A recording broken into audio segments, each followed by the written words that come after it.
Hey, soul survivors, we're going to talk about the narcissistic parent, also what that does to our children, whether we should stay or go. And here's a beautiful rainbow. A rainbow is kind of like a promise, but we have to understand what that promise is. Just like if I promise to take care of you and feed you, doesn't mean I'm giving you pizza. It just means that I promise to feed you. So there is a promise that life gets better. It's not always the way that we wanted, but sometimes it's a learning lesson. So examples of a narcissistic parent and a parent who is narcissistic may lack empathy, and this is going to affect the child. So, narcissistic parents often have difficulty empathizing with their children's feelings and needs. They have a constant need for attention on the parent, and they may demand constant attention from their children and also admiration. And they can even become angry or dismissive when they don't receive it. They also will use belittling behavior, which can have profound lifelong effects on the child. They can belittle or criticize their children, often in front of others. And they do this in order to assert their superiority. They as parents can manipulate their children to meet their own needs rather considering the child's needs and desires. They might try to live vicariously. If the parent wanted, I don't know, let's say to be a cheerleader, they're going to push their child to be into cheerleading or football just to kind of make up for missed things that the parent had. And it might not even be what the child wants to do, and they feel an obligation to make the child parent happy. So they also, as a parent, can have an inability to accept criticism. They may become defensive or angry when confronted with criticism or feedback. So they can get feedback from religious organizations or the school trying to help the child, or even other people within that parent's life, such as grandparents or friends. Peers of the narcissistic parent. So they're not learning, they're shutting everybody out. They just want to do things their own way. A narcissistic parent may invade the child's privacy and personal space. And even though they're children, they do need some privacy, and they may not respect their children's boundaries. A lot of times children will tell us we're too, we're full. And some parents will try to force food on the child, which may lead to eating disorders or body dysmorphia. Blaming. Narcissistic parents often blame their children for their own shortcomings or mistakes rather than taking the responsibility themselves, such as, if I didn't have you, I wouldn't have to pay for your clothes, so I could afford this. So it's important to remember that every individual is unique. Not all individuals who have some of these behaviors are necessarily narcissistic parents, but it is a toxic trait that should be addressed. So what exactly are these effects of narcissistic parenting on the child? And does that go into adulthood? When you have a narcissistic parent, it can, because of all the belittling and criticism that they put upon their children, it can often lead to low self-esteem, feelings of worthlessness, and that'll carry on into adulthood. So do we stay with an abusive partner? The inability to form healthy relationships. Our children or children of narcissistic parents can struggle to form healthy relationships, as they may not have had the right role models to learn from.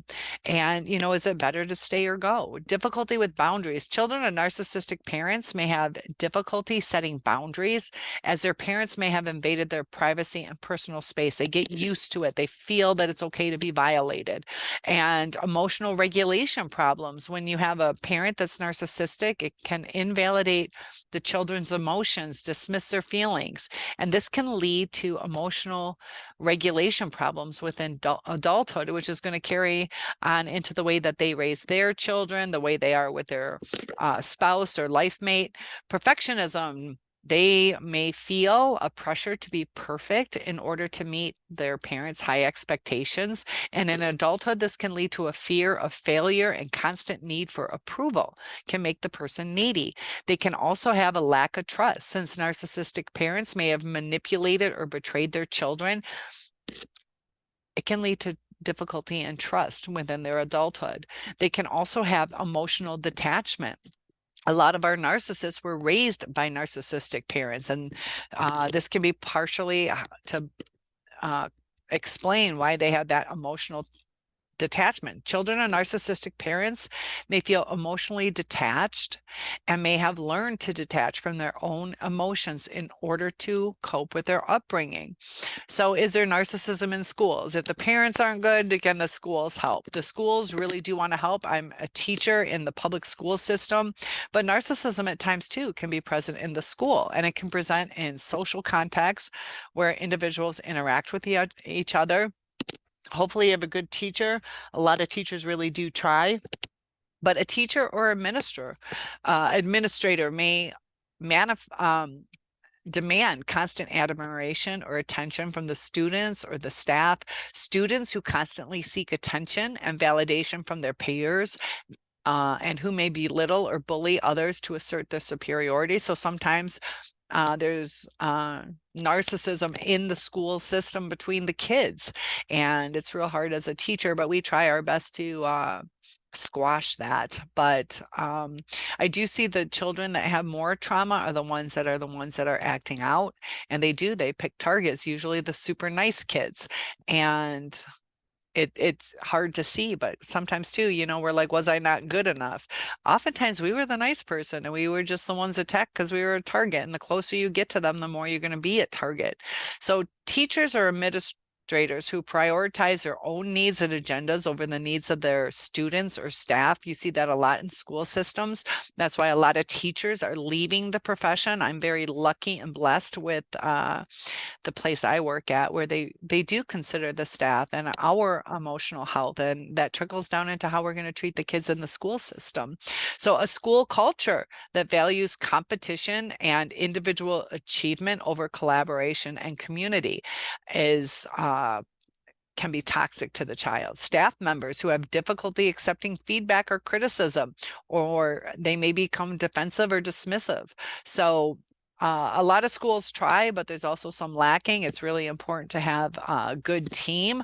And that's the thing. I just said team. Teamwork is important. So what about religious places? Our children can be at home, they can be at school, they may go to a place of worship, but we have to be aware to pick the right place of worship, because narcissism can also be present in religious places, just as it can be in any other social context. So it's important to note the narcissism, it's not a uniform trait.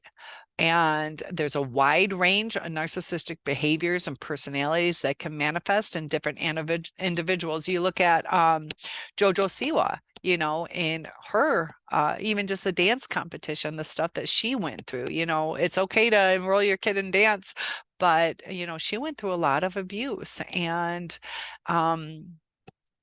there's probably things that have happened to her that have made her who she is. And, sometimes too, looking from the outside in, sometimes we think that we're all, these people are super happy. And, there is some trauma that people go through. So I'm not saying anything about her as far as her mental health, but it's still more abuse that she needed to go through. So religious leaders who demand constant admiration and attention from their congregation, and those that may use their position of power to exert control over their followers. They can use guilt on how to get people to give tithes or do service for the church. And, it should be something free willing, something that you choose to do instead of feel pressured into. Members of the congregation who prioritize their own needs and agendas over the needs of others in the community. It should be for betterment, not betterment of oneself. A religious culture that values individual achievement and success over compassion and empathy for others. Empathy is extremely important. If we all had empathy, this world would be such a better place, because then it's a two-way thing. When it's a one-way type of empathy, somebody's always drained. If it's everybody empathizing with each other, it just fills everybody's bucket. It's like nice and easy and it works. But we feel good giving, but we need that to be replenished. And that's when we start feeling drained. And with the narcissist, you really never know what to expect. So religious leaders or even members who have difficulty accepting feedback and criticism. Our narcissist does not like criticism, whether it's constructive or destructive. There's ways to say things constructively, but they don't want to address any type of criticism. They take it as a personal attack. So how do we protect our children from this type of narcissistic abuse? It's important to educate ourselves, learn the signs of narcissistic abuse, and the impact it can have on our children. Sometimes it takes a long time to see the abuse for what it is, because a lot of it is underhanded, it is covert, so it's not readily seen. Sometimes acts of good are actually manipulation tactics or spy tactics, and that's where it gets tricky, because we believe, people are good. And sometimes the narcissist uses it for a different reason and we get blindsided. So seek support. There's a lot of support in the school systems.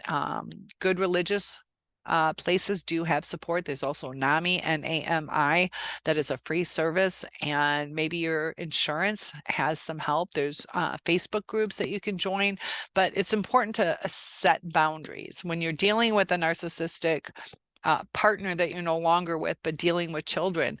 Set clear boundaries and stick to them, and don't let them bully you into doing what is against what you should do. So if you have a 6 o'clock exchange, and you can give them some leeway, I'll wait till 6:30, I'll wait till 7, or if you give me 24 hours notice, I'll make, I'll meet you at 8, but that's what we're doing, and we're not changing it last minute. And you can set up whatever works for you, but set boundaries, make them clear. Don't just wait and then they don't show up and then it turns into a pissy match that they know. And they're going to start to have to conform, as long as you're doing it within the guidelines of the court orders. Give some empathy. If they have to work late and they can't come till 9, maybe you can work something out, or tell them you'll meet in the morning, whatever you want, but set the boundaries. And the only thing that's hard is you can say, I'll do that if it's work related, and then they might go on a date and lie about it.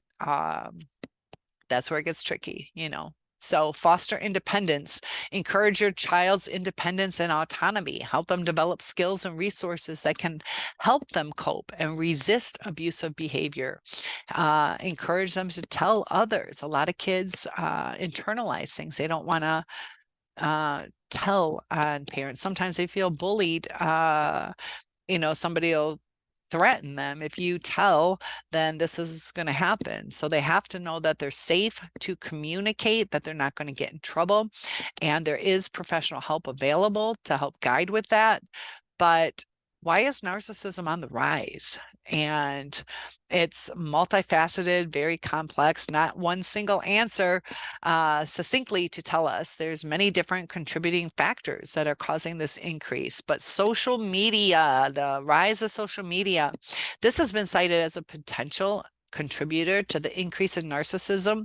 People are addicted to their phones, and a lot of people get their validation and self-worth off of the internet. They like those likes, they become addicted to that dopamine hit. But social media platforms like Instagram, TikTok, Facebook, they provide a platform for individuals to promote themselves and their accomplishments. And they do this seeking validation and attention from others. They're in need of validation.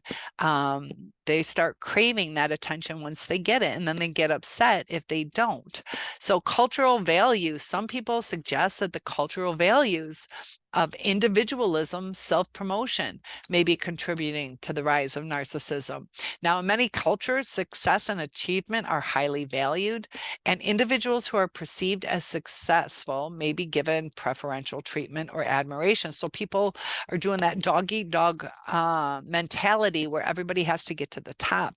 It's not like we're all working as a team. You think about a restaurant, you got your bussers, waitresses, hostesses, each and every one of those is needed to make it run. And, as a whole, each one is important. So, if everybody's the manager, it's not going to go anywhere. You need your chefs, you need this, you need that. So parenting styles, There's been a shift over the decades, such as overindulgent or overprotecting.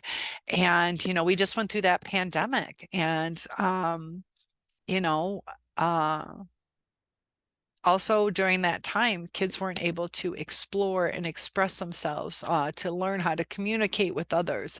So these parenting styles can sometimes emphasize the importance of individual achievement and success over empathy and concern for others. So if it's most important to be the best, you're not going to care when somebody else, when they don't win, what they might be going through. You only care about yourself and how to undermine your competition, as opposed to everybody just enjoying, for example, what sport it is, that they have to be the best or the VIP. So, staying with an abusive partner. Some of us are really torn. What do we do? Some of you are religious. You took a vow in front of your God, and, what do we do? What do we do? And each and every one of you will have something in your heart telling you what is right, what is wrong. I don't think we were meant to be tormented and our children to be tormented, because we're supposed to be in a loving relationship where we fill each other's cups up and everything flows, everything works. So when you're trying and you try and you try for decades, and now you're starting to hurt yourself and hurt your children, they're going to hurt your grandchildren, and on and on and on. How do we break this cycle? If the partner that you're with is not willing to at least try, or to at least understand, then, I think, we have these instinctual things to protect ourselves. And with the adrenaline rush, we go in that fight or fawn. And there's a reason our body reacts to the danger that we're feeling. It's telling us to do something.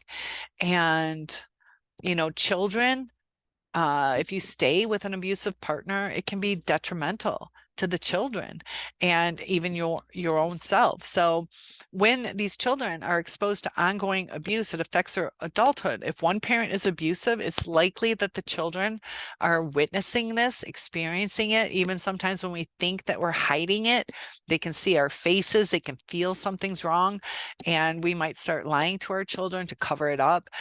And all this can cause a deterioration in our relationship. It'll take time to manifest, but it will deteriorate even your own relationship with your own children. So be cautious of that.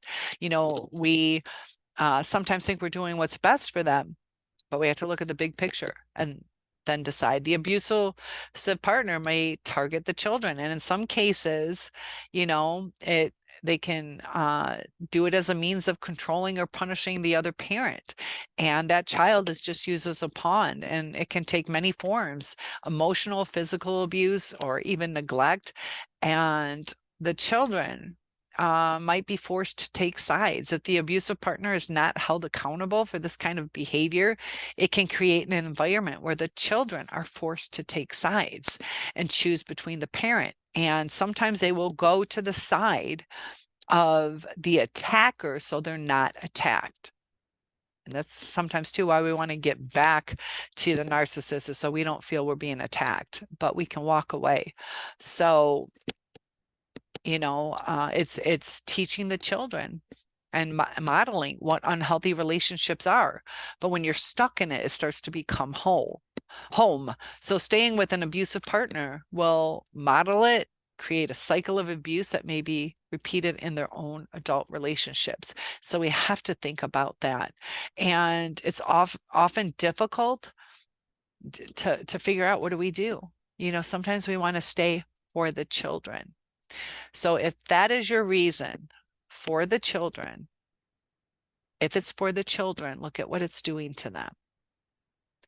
And dive a little bit deeper when we say that. Is it for the children, or are we a little afraid of what it's going to do to our own lives? Because it is scary. Maybe we have to go through a custody battle, or maybe we have to go through divorce proceedings, start over on our own. And it is scary, but there's your little rainbow, little promise that life will get better. And, it might not be what we expected.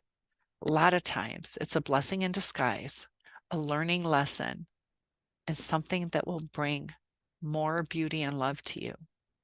But in order to get that, you have to let go. You have to let go of the toxicity, rebuild yourself, and then live that life that's just on the other side. So I hope that was helpful. Topic requests are welcome. One-on-ones are available. I'm here to help you along the way. If this was helpful, please like, share, subscribe, comment below. Likes and comments are extremely important to us YouTubers, so they're appreciated. See you soon.